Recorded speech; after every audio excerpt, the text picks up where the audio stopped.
ನನ್ನಿಂದ ಯಾವುದು ಆಗಲ್ಲ.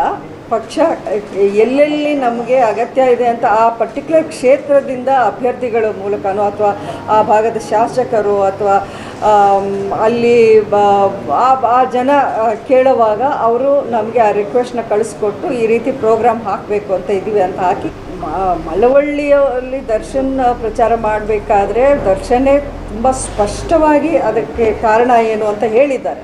ಅದು ನಿಮ್ಮ ಮಾಧ್ಯಮಗಳಲ್ಲೇ ನೀವು ಅದನ್ನು ಬ್ರಾಡ್ಕಾಸ್ಟ್ ಟೆಲಿಕಾಸ್ಟ್ ಮಾಡಿದ್ದೀರಿ.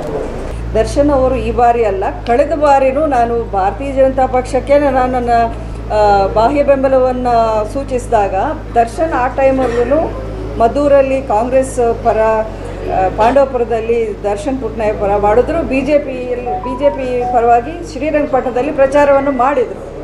ಸೊ ಇದೇನು ಇವತ್ತು ಹೊಸದಾಗಿ ಏನು ಹುಟ್ಕೊಂಡು ಅದಕ್ಕೆ ಬೇರೆ ಬೇರೆ ಅರ್ಥವನ್ನು ಕೊಡೋ ಅಂಥ ಒಂದು ಅವಶ್ಯಕತೆ ಇಲ್ಲ ಅಂತ ನಾನು ಅಂದ್ಕೊಂಡಿದ್ದೀನಿ.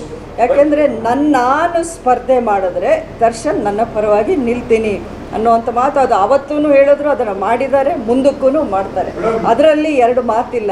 ಆದರೆ ನನ್ನನ್ನು ಬಿಟ್ಟು ಅವ್ರು ಎಲ್ಲಿಗೆ ಪ್ರಚಾರ ಹೋಗ್ತಾರೆ ಅದಕ್ಕೆ ನನಗೆ ಸಂಬಂಧನೂ ಇರೋದಿಲ್ಲ. ವ್ಯಕ್ತಿತ್ವದ ಬಗ್ಗೆ ಒಂದು ವಿಚಾರ ಅಂತ ಹೇಳ್ತೀನಿ, ಅವ್ರಿಗೆ ಯಾರಾದರೂ ಒಂದು ಸಹಾಯ ಮಾಡಿದ್ದಾರೆ ಅಥವಾ ಯಾರನ್ನಾದರೂ ಅವರು ತುಂಬ ಮನಸ್ಸಿಗೆ ಹತ್ತಿರ ಅಂತ ಅವ್ರು ಅಂದ್ಕೊಳ್ತಾರೆ, ಅವ್ರ ಪರ ಅವರು ಏನೇ ಬಂದರೂ ನಿಂತ್ಕೊಳ್ತಾರೆ. ಅದು ನಾನು ಅಂತ ಅಲ್ಲ, ಅವ್ರಿಗೆ ಯಾರೇ ಆಗಲಿ, ಅವ್ರು ಮೊದಲಿಂದ ಯಾರು ಅವ್ರ ಪರ ನಿಂತಿದ್ದಾರೆ ಅಥವಾ ಯಾರು ಅವ್ರ ಮನಸ್ಸಿಗೆ ಹಚ್ಕೊಂಡಿದ್ದಾರೆ ಅಂದರೆ ಅವ್ರ ಪರ ಅವರು ತುಂಬ ದೃಢವಾಗಿ ನಿಂತ್ಕೊಳ್ತಾರೆ.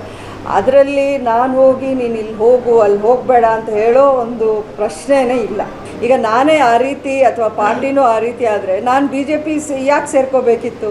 ನಾನು ತಟಸ್ಥವಾಗಿ ಇದ್ದು ಕಾಂಗ್ರೆಸ್ ಪರ ಕ್ಯಾಂಪೇನ್ ಮಾಡಿದ್ರೆ ನನಗೆ ಯಾರಾದರೂ ಅರೆಸ್ಟ್ ಮಾಡ್ತಿದ್ರಾ?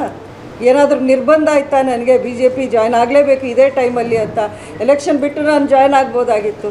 ನಾನು ಅದೇ ಟೈಮಲ್ಲಿ ಜಾಯ್ನ್ ಆಗಿದ್ದೆ ನನ್ನ ಸಪೋರ್ಟ್ನ ಕೊಡೋಕ್ಕೆ. ಅದು ತುಂಬ ಸ್ಪಷ್ಟ ಅಂತ ನಿಲುವು ನನ್ನದು. ನಾನು ನನ್ನ ಇಂಡಿಪೆಂಡೆಂಟ್ ಎಂ ಪಿ ಆಗಿ ನಾನು ಇದ್ದ ಒಂದು ಕ್ಷೇತ್ರದಲ್ಲಿ ನನ್ನ ಸೀಟ್ ಬಿಟ್ಟುಕೊಟ್ಟು ನಾನು ಯಾವಾಗ ಬಿ ಜೆ ಪಿ ಪರ ನಿಂತನೋ ಅದೇ ನಾನು ಎನ್ ಡಿ ಎಗೆ ಸಪೋರ್ಟ್ ಅನ್ನೋದು ಸ್ಪಷ್ಟ ನಿಲುವು ಅಂತ ನಾನು ಮತ್ತೆ ಹೇಳ್ತಾ ಇದ್ದೀನಿ.